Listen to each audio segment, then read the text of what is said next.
டேஸ்டியான ஆஃப்கானி பன்னீர் பண்ணலாம் வாங்க. 100 கிராம் பன்னீர் எடுத்து அது கட் பண்ணிவிட்டு அதில் pepper, red chilli powder, salt, 1 teaspoon இஞ்சி பூண்டு பேஸ்ட், ஃபைனாக சாப் பண்ண கொத்தமல்லி இதெல்லாம் போட்டு மிக்ஸ் பண்ணி நான் மேரினேட் பண்ணி வச்சிருக்கேன். அடுத்தது வானலில் தேவையான அளவு ஆயில் ஆட் பண்ணிவிட்டு 2 பெரிய வெங்காயம், தேவையான அளவு சால்ட், 6 பல் பூண்டு, 1 துண்டு இஞ்சி, 1 பச்சை மிளகாய் ஆட் பண்ணியிருக்கேன்.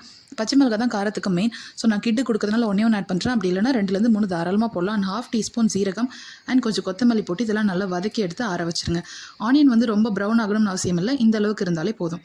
அடுத்தது நான் அதே வானலில் நம்ம மேரினேட் பண்ணி வச்சுருக்கிற பன்னீரை ஃப்ரை பண்ணி எடுக்கிறேன். இது ஃப்ரை பண்ணதுக்கப்புறம் ஆனியன்ஸை வந்து நான் வந்து அரைக்க போகிறேன்.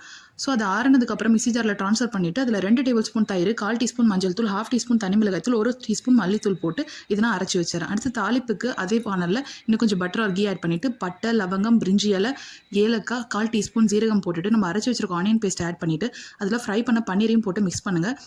கொதி வந்ததுக்கப்புறம் 3/4 டீஸ்பூன் கரம் மசாலா போட்டு ஃபைனலாக கொத்தமல்லி போட்டு சர்வ் பண்ணுங்கள். ட்ரை பண்ணி பாருங்கள், சூப்பராக இருக்கும்.